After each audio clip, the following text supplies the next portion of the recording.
দুঃখজনক ঘটনা ঘটেছে এবং এই ঘটনায় রেস্কিউর কাজ এখনো কন্টিনিউ হচ্ছে এবং এখনো বেশ কিছু মানুষ আমরা আশাবাদী জীবিত অবস্থাতেই তারা চাপা পড়ে আছেন, তাদের বের করানোর জন্য প্রয়াস চলছে। ওখানে স্পটে মাননীয় মন্ত্রী অগ্নিমিত্রা পাল, স্বাস্থ্যমন্ত্রী ডক্টর শারদ মুখার্জি, মাননীয় ফায়ার ব্রিগেডের প্রতিমন্ত্রী কৌশিক চৌধুরী এবং ওখানকার এমএলএ তথা রাজ্যমন্ত্রী ইন্দ্রনীল খান সহ দক্ষিণ চব্বিশ পরগনার ডিএম, কেএমসি কমিশনার তথা প্রশাসক, কলকাতা পুলিশের নগরপাল, এনডিআরএফের কলকাতা জোনের যিনি দায়িত্বে আছেন তিনি, এবং আমাদের সিভিল ডিফেন্সের এডিজি সঞ্জয় সিং আর আমাদের আর্মির লোকজন, ফায়ার ব্রিগেডের আধিকারিকরা, তারা একযোগে ওখানে কাজ করছেন। 12টা 7 মিনিটে এই ঘটনা ঘটেছে এবং আমি স্পট ভিজিট করে আপনাদের কাছে এসেছি এবং এখানে আমি মুখ্য সচিব এবং স্বরাষ্ট্র সচিবকে নিয়ে আপনাদেরকে ব্রিফিংটা দিচ্ছি। ওখানেই সাংবাদিকরা ছিলেন, কিন্তু রেস্কিউ অপারেশন যেহেতু চলছে এবং এক্সিট এন্ট্রান্স পয়েন্ট যেখান দিয়ে অ্যাম্বুলেন্স বেরোচ্ছে ওখানেই সাংবাদিক বন্ধুরা দাঁড়িয়েছিলেন, তাই একজন দায়িত্বশীল প্রতিনিধি মনে করে নিজেকে আমি ওই গেট ব্লক করে সাংবাদিক সম্মেলন করিনি। আপনাদের মাধ্যমে, সংবাদ মাধ্যমকে ব্রিফ করার জন্য এখানে এসেছি। আমার সঙ্গে মুখ্য সচিব মনোজ আগরওয়াল এবং স্বরাষ্ট্র সচিব মহোদয়া সঙ্গমিত্রা ঘোষ রয়েছেন। আমরা প্রাথমিকভাবে আপনাদের যেটা বলতে পারি, যেহেতু বিধানসভা চলছে, ক্ষতিপূরণ বা ইত্যাদি বিষয়ে আগামীকাল সকাল 11টায় অ্যাসেম্বলির শুরুতে অধ্যক্ষের অনুমতি নিয়ে আমি বিবৃতি দেব। বিধানসভা চলছে, সেই কারণে আমি এইখানে কম্পেনসেশন বা অ্যাকশন নিয়ে আমি বিবৃতি দেব না, এটা প্র্যাকটিসের মধ্যে চলে, হাউস চললে। আমি এখানে যেটা আপনাদের লেটেস্ট বলবো সেটা হচ্ছে, প্রথমেই আমি ধন্যবাদ জানাবো আমাদের সিভিল ডিফেন্স, কলকাতা পুলিশ এবং ফায়ার ব্রিগেডকে। তারা যদি কুইক রেস্কিউ লোকাল লোকেদের নিয়ে না করতেন তাহলে এই মৃত্যুর সংখ্যাটা অনেক লম্বা হতো এবং অত্যন্ত একটা মর্মান্তিক ঘটনা আজকে কলকাতা তথা রাজ্যের ক্ষেত্রে হতো। আমরা ধন্যবাদ জানাবো আমাদের এই জোনের আর্মির যিনি দায়িত্বে আছেন এনডিআরএফের। আমার সঙ্গে 2:30 নাগাদ সিএস এর যখন কথা হয় মাননীয় মুখ্য সচিবের, তখনই আমরা সিদ্ধান্ত নিই যে আর দেরি না করে আমরা আর্মিকে কল করব। প্রসেস কমপ্লিট হওয়ার আগেই তারা কিন্তু আর্মিকে এবং এনডিআরএফকে পাঠিয়ে দেন। 1 ঘন্টার মধ্যে তারা 3:15-20 থেকে পুরো রেস্কিউ অপারেশনে হাত লাগান। এখন অব্দি মোট 21 জনকে উদ্ধার করা গেছে। 18 জন অসুস্থ অবস্থায় অর্থাৎ জীবিত উদ্ধার হয়েছে, কিছু জনের চিকিৎসা এসএসকেএম হচ্ছে। ওখানে স্বাস্থ্য দপ্তরের প্রতিমন্ত্রী সুমনা সরকার এবং হেলথ সেক্রেটারির নেতৃত্বে টিম কাজ করছে। সিওমই দক্ষিণ 24 পরগনার নেতৃত্বে 20টি অ্যাম্বুলেন্স প্রতিনিয়ত ওখানে কাজ করছে এবং গ্রিন চ্যানেল করে কলকাতা পুলিশ তাদের পৌঁছে দিচ্ছে। অর্থাৎ ওয়ার ফুটিংয়ে আমাদের যে কাজ দরকার অল টুগেদার আমরা সেটাকে প্রায়োরিটি দিয়েছি এবং আমরা অনেক পরে গেছি, কারণ কয়েক ঘন্টা রেস্কিউ করার জন্য রেস্কিউ যারা করছেন তাদেরকে সুযোগ দিতে হয়। আমি স্পটে যাওয়ার পরে আমাকে এনডিআরএফ এবং আর্মি বলেছেন যে তারা সম্পর্ক স্থাপন করতে পেরেছেন আরো বেশ কিছু 12 থেকে 15 জনের মতো ভিতরে আছেন। প্রত্যেকের সঙ্গে তাদের সম্পর্ক স্থাপন করতে পেরেছেন। জল এবং অক্সিজেন সেটা দেওয়ার ব্যবস্থা তারা করেছেন। তারা হোপফুল যে তারা তাদের বের করবেন। আরো সন্ধে পর্যন্ত চলবে সন্ধ্যের পরে মুখ্য সচিব, স্বরাষ্ট্র সচিব ওখানে ভিজিট করবেন এবং আমি তাদের টাচে থাকব। এখান থেকে বেরিয়ে আমি এসএসকে হসপিটালে আহতদের চিকিৎসা সম্পর্কিত খোঁজ নেব এবং আগামীকাল সকাল 11টায় বিধানসভা খুললে আমি বিবৃতি দেব সরকারের পক্ষ থেকে। প্রাথমিকভাবে আপনাদের যেটা আমাকে কেএমসি থেকে বলা হয়েছে, এটা বিল্ডিং প্ল্যান 17/1/2026 এই বিল্ডিং প্ল্যান অনুমোদন দেওয়া হয়েছে। 17/1/2026 ওনার অফ ল্যান্ড হচ্ছে এসএমপিএ, লিজি হচ্ছেন Shri Shambhunath Behara as partner of Behara brothers. আমি যে লফুল অ্যাকশন নেওয়া উচিত সেগুলো কালকে বলবো, শুধু দুটো লাইনে শেষ করব। এক হচ্ছে, ইনিশিয়ালি কেএমসির ইঞ্জিনিয়াররা আমাদের জানিয়েছেন যে ত্রুটিযুক্ত প্ল্যান, বাকিটা টেকনিক্যাল লোকেরা কাজ করছে, রাতে রিপোর্ট পেয়ে যাব, আমি অ্যাসেম্বলিতে জানাবো যে অ্যাকশন টেকেন কি করার আমরা উদ্যোগ নিচ্ছি। সেকেন্ড থিং হচ্ছে, গোটা কলকাতা কর্পোরেশন এলাকাতে নির্মীয়মান আগের আমরা সরকারে আসার আগে যে প্ল্যান স্যাংশন হয়েছে, কেএমসি কমিশনার এবং ইউডিএম এর মিনিস্টারের উপস্থিতিতে আমি জানিয়েছি। এটা পরবর্তীকালে হাওড়া এবং বিধাননগরেও আমরা করব, বা সেটা ইউডিএম এ মিনিস্ট্রি মনে করলে করতে পারে, কিন্তু আমি সরাসরি নির্দেশ দিয়েছি কেএমসি কে যে আন্ডার কনস্ট্রাকশন যত আছে, বিশেষ করে কমার্শিয়াল বা যেখানে জলাশয় বুঝিয়ে হয়েছে, আগের কর্পোরেশনের বা সরকারের যে আমলে অনুমোদিত প্ল্যান, 31শে জুলাই অবধি কাজ বন্ধ থাকবে এবং অডিট হবে। অডিটে PWD, civil defence, fire, Kolkata police এবং কেএমসি থেকে টিম বানিয়ে দেওয়া হবে। চিফ সেক্রেটারি গাইডেন্স দেবেন, তার ডাইরেকশনে টিম তৈরি হবে। সেই team site plan, building plan এবং স্পট তিনটে ভিজিট করে একটা রিপোর্ট বানাবেন। এক্ষেত্রে কলকাতা মেট্রোর কাজ এবং কলকাতা পোর্ট এরিয়ার যে সমস্ত লিজি জমিতে কাজ, তাকেও আমরা তাদের সহযোগিতা নিয়ে এই ইনকোয়ারির আওতায় আনব। এনে আমরা তাদেরকে, যাদের সব ঠিকঠাক আছে, তারা আগস্টের 1 তারিখ থেকে পুনরায় কাজ করতে পারবেন। এক্ষেত্রে জরুরি পরিষেবা সংক্রান্ত কাজ বাদ থাকবে। কোনো কোশ্চেন? আজকের যে ঘটনা ঘটলো, সেই ঘটনার পরিপ্রেক্ষিতে যারা এর জন্য দায়ী, সরকার আমি বলেছি অ্যাকশন কালকে দেব।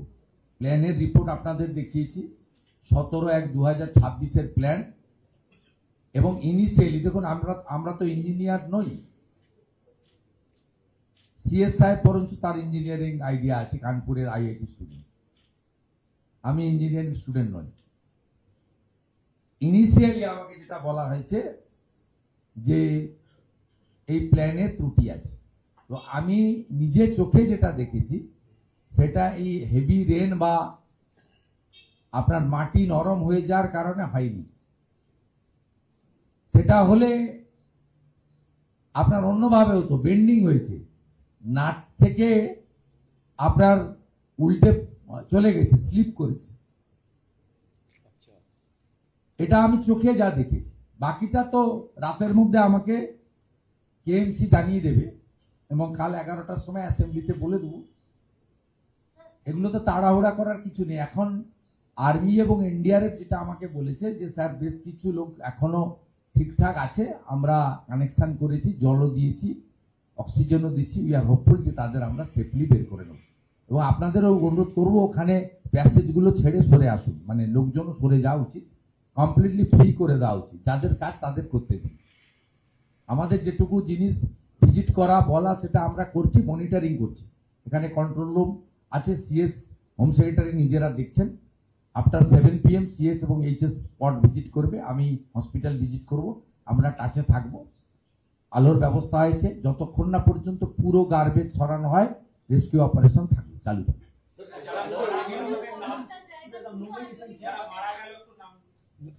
আইডেন্টিফাই হয়নি, সব হয়নি। আচ্ছা আচ্ছা। তিনজন যে নাম মারা গেছেন, রোহিত চৌধুরী, কৃষ্ণা চৌধুরী, একটা আননোন। আর যারা আহত হয়েছে দুর্বাসা মাল্লাম, মণিচাঁদ কুমার, শহীদ কুমার, রাজেশ রুইদাস, বিশ্বপ্রকাশ, বোধন মুন্ডা, রাজেন্দ্র রাও, রামপ্রসাদ চৌধুরী। এক্ষুনি বলে আচ্ছা, আমি একটা কথা বলবো, এই মৃতদের এটা নামের তালিকাটা একটু যদি আপনি রিলিজ করে দেন আমাদের গ্রুপে, তাহলে একটু সুবিধা হবে। সেটা করে আইএনসি করে স্যার, দিন। একটা প্রশ্ন, সেটা হচ্ছে এর আগেও বিশেষ করে ভোটারকেও দেখা গিয়েছিল যে বাইপাসের দিকে একটা গোডাউনে আগুন লেগেছিল এবং অনেকটা ম্যাসাকার হয়েছিল, অনেক কিছু। তো এরকম প্রচুর গোডাউন রয়েছে যেগুলো নিয়ে অনেক কোয়েশ্চেন রয়েছে, অতীত থেকে অনেক এই সবাই জানে তো, টাকা নিয়ে সব দিচ্ছে। এখানকার টাকা যে আমরা তো আস্তে আস্তে রেক্টিফাইড করতে হবে, আমরা ব্যবস্থা নিব। আমি দেখুন ক্রেডিট নিতে চাই না, কিন্তু এই ইনসিডেন্টটা আপনারাই বলবেন আগের সময় হলে আর্মিকে ডাকা যাবে না, NDRF কে। আরে আপনার ওই স্টিলের যে কংক্রিটের চাঙড় কাটার মেশিন নেই, আপনি আর্মিকে ডাকবেন না, NDRF কে ডাকবেন না, আপনি ক্রেন নেই। আপনি যে হিউজ লাইফকে সেভ করে দিয়েছে যারা স্টার্ট করেছে, কিন্তু আমরা তো কমপ্লিটলি একদম 5টা স্পেশাল উইংস কে অল টুগেদার করে দিয়েছি। Army, NDRF, civil defence, fire, police, KMC, 6টা উইংস কে একসঙ্গে করে দিয়েছি। পুরো সুপারভিশন সাউথ 24 এর DM, KMC commissioner, CP, army আধিকারিকরা নিজেরা দাঁড়িয়ে থেকে করছে। এগুলো তো আমাদের কাজ নয়। আমাদের কাজ নবান্ন থেকে কন্ট্রোল রুম করে মনিটরিং করা এবং টাই আপ করে দেওয়া। পুরো স্বাস্থ্য ভবনকে SSK নিয়ে চলে এসেছি, গ্রিন চ্যানেল করে অ্যাম্বুলেন্স দিয়েছে। আমরা কত লোকের মানে আজকে লাইফ সেভ করে দেওয়া আছে।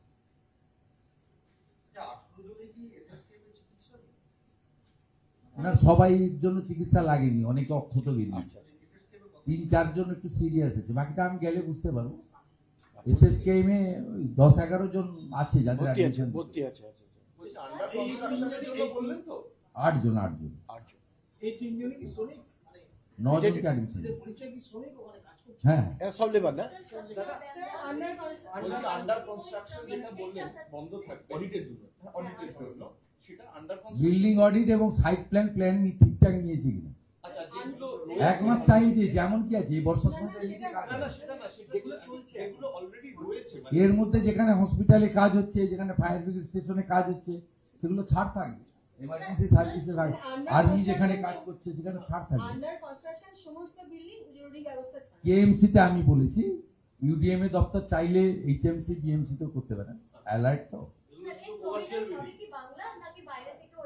কোনটা এরা আইডেন্টিফাই হয়নি, শুধু নামগুলো অ্যাডমিশনের সময় নামগুলো পাওয়া গেছে। এদের কিন্তু ব্যাগ সব পাওয়া যাবে, কাগজ আছে তো, তাড়াহুড়া করছেন কেন? অ্যাসেম্বলি চললে এর থেকে বেশি বলা যায় না, বুঝলি? কিন্তু 2016-তে বড়বাজারের ব্রিজ ভেঙে ছিল, তারপর আবার এই ঘটনা ঘটলো। তার মাঝখানে একটা ঘটনা ঘটেছে, কিন্তু গার্ডের নিচের ঘটনা ভুলে গেছি। বাড়ি ভেঙে পড়েছে, একটা লোককে তো জীবিত বের করতে পারেনি, 13 জন মারা গেছে। 13ই মরেছে, কিন্তু একটাও তো জীবিত বের করতে পারেনি। এই এত 72 ঘন্টা ধরে রেস্কিউ চালিয়েছিলেন চাঙড় সরানোর জন্য, তাও তো লোহার ছিল না, কংক্রিটে। পাথর চুন সুরকির ছিল।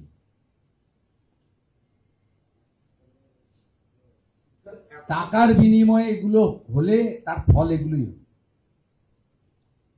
কম্প্রোমাইজ করে করা হয়েছে, এক্সচেঞ্জ অফ সামথিং। दादा आज आप गए थे घटनास्थल पर, क्या देखा है? देखो अभी सब इस तरह से आपने लाइव देखा है, सिचुएशन क्या है अभी तक, कितने रेस्क्यू किया गया है? देखिए हादसा तो बहुत बड़ा है, लेकिन जिस तरीके से तुरंत 12-7 बजे दोपहर हादसा हुआ, 12:45 1 से काम शुरू कर दिया कलकत्ता पुलिस, सिविल डिफेंस और KMC के लोग। 1:30-2 बजे से ही वहाँ joint CP, KMC commissioner, CP, civil defence, fire brigade के लोग मॉनिटरिंग करना चालू कर दिया। मैं और सीएस भी 2 बजे से चालू कर दिया मॉनिटरिंग। 2:30 बजे आर्मी का साथ बात हो गया। 3:20 में आर्मी एनडीआरएफ जाकर संभाल लिया। पूरा जॉइंट क्या काम हुआ है, काम अभी भी चल रहा है। अभी भी तो पूरा फाइनल कंक्लूजन आना ठीक नहीं होगा। अब तक 21 रिकवर हुआ, उनमें 3 out of 21, 3 death, 18 alive, 9 are ongoing under treatment in SSKM hospital. ये कल डिक्लेयर करेगा असेंबली में 11 बजे, मैं स्टेटमेंट करूंगा। आप रेस्क्यू ऑपरेशन होने दीजिए। जब स्पॉट में मैं खुद स्पॉट विजिट किया, वहां जो पुलिस से लेकर, सिविल डिफेंस से लेकर, फायर से लेकर, केएमसी से लेकर, एनडीआरएफ और आर्मी का जो कर रहा है अधिकारी के साथ बात किया।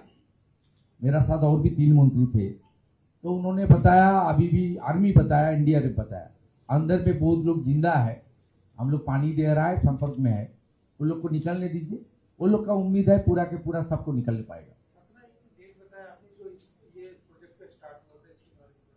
नहीं, ये जनवरी 17 में इसको प्लान अप्रूव हुआ, 17 जनवरी 2026।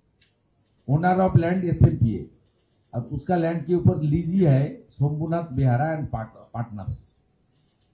बाकी इनिशियली जो लैंडस्केप है, आपका प्लान है, उसमें थोड़ा माने इनिशियली जो मिला है प्लान, गलत प्लान सैंक्शन किया गया। बाकी तो और भी टाइम लगेगा, इतना जल्दीबाजी भी कॉन्स्टिट्यूशन में आना ठीक नहीं होगा। वो दे देगा, आपका मीडिया ग्रुप में दे देगा। कुछ सीएस आपको पूछना है? কমিটিটা একবার থাকবেন, কমিটিতে কে কে থাকবে রিপিট করবেন। কমিটিতে একবার রিপিট করবেন, কমিটিতে কে থাকবে যেটা অডিট করবে, audit committee. Building ongoing building committee, সেটা কেএমসি কোঅর্ডিনেট মনিটরিং করবেন। তার সঙ্গে পিডব্লিউডি থাকবে, সিভিল ডিফেন্স থাকবে, ফায়ার ব্রিগেড থাকবে,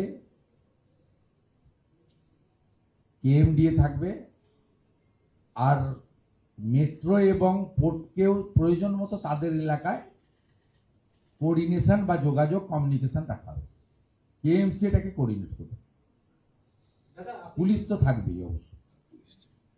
আপনি বললেন যে আপনি স্পট ভিজিট করার সময় দেখেছেন যে সরকারের হাতে ওই লোহার চাঙড় কাটার মতো যন্ত্রপাতি না, এটা আমি আগেই ফোনে জেনেছি। আমার সঙ্গে যখন সিএস সাহেবের কথা হয়, তখনই আমরা দুজনে ঠিক করি যে ওখান থেকে যারা কাজ করছিলেন, জয়েন্ট সিপি, কমিশনার, তারা বলছিলেন যে, এবং আমাদের যিনি মিউনিসিপ্যাল অ্যাফেয়ার্স প্রিন্সিপাল সেক্রেটারি বলছিলেন যে এনডিআরএফ বা আর্মি এলে ভালো, এত লোহার সলিড স্ট্রাকচার পড়েছে, এটাকে ক্রেন দিয়ে তুলতে গেলে আরো ক্ষতি হয়ে যেতে পারে।